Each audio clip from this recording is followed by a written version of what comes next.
இயேசுவுக்கே புகழ், மரியே வாழ்க. இன்று பிரான்சின் லூர்து நகரில் அன்னை மரியாவின் திருக்காட்சி விழா. இனிய திருநாள் வாழ்த்துகள். ஆண்டவருக்கு முன்பாக சரியானதும் நீதியானதுமான உங்கள் எல்லா ஜெபங்களுடனும் அன்னை உங்களுக்காக பரிந்து பேசுவாராக. இன்று என் சகோதரியுடன் சேர்ந்து என் நோயுற்ற மனைவியுடன் லூர்துக்கு சென்ற ஒரு விசுவாச பயணத்தை நான் நினைவு கூறுகிறேன். அந்த நேரத்தில் என் பிரார்த்தனை சுயநலமாக இருந்தது. என் மனைவி புற்றுநோயிலிருந்து முழுமையாக குணமடைய வேண்டும். என் மனைவி மிகுந்த மனத்தாழ்மையுடன் தீய சக்தியின் வலி மற்றும் வேதனைக்கு மத்தியில் தனது ஆன்மாவை குணப்படுத்தவும் நம்பிக்கை மற்றும் நிலைவாழ்வை நோக்கிய பயணத்தில் அவளை வழிநடத்தவும் அன்னை வழியாக இயேசுவை வேண்டிக் கொண்டாள்.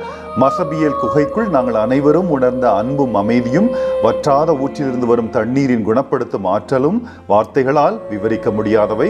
மரியா என் மனைவிக்கு ஒரு காட்சி அளித்து அவளுடைய மண்ணுலக வலி முடிவுக்கு வருவதாகவும் அவள் இயேசுவின் கரங்களில் அவளுடன் இருப்பாள் என்றும் அவளை ஆறுதல் படுத்தினாள். உண்மையில் இயேசுவையும் அன்னை மரியாவையும் மிகவும் நெருங்கி வர வர என் மனைவி அமைதியாக திரும்ப அழைத்து செல்லப்பட்டாள். உங்கள் அனைவரையும் நம் ஆண்டவர் மீது நம்பிக்கை வைத்து மரியாவை போல கீழ்ப்படிதலுடனும் உண்மையுடனும் இயேசுவுக்காக வாழ ஜெபிக்கிறேன்.